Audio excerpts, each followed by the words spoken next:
Welcome Ratna kitchen blogs.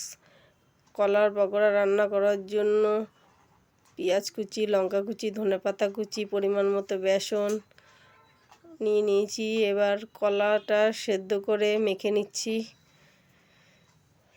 Pressure কুকারে 2টো city দিয়ে নিয়েছিলাম কলাটা। এবার হলুদ গুঁড়ো, লবণ সব দিয়ে ভালো করে মিশিয়ে নিচ্ছি।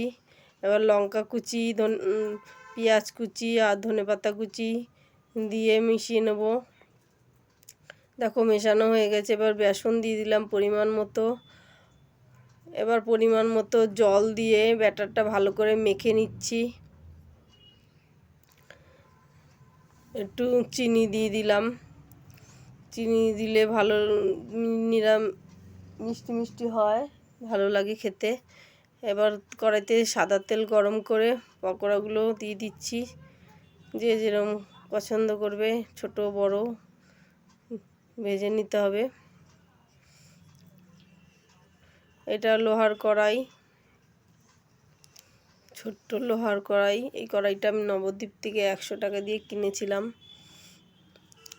7-8 বছর আগে, গঙ্গার মেলাতে। গঙ্গা পুজো হয় না, সেই গঙ্গা পুজোর ওই মেলাতে কিনেছিলাম, মেলার থেকে।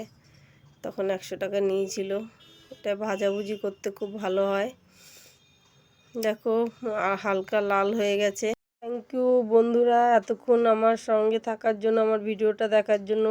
তোমরা লাইক, সাবস্ক্রাইব আর কমেন্ট করো।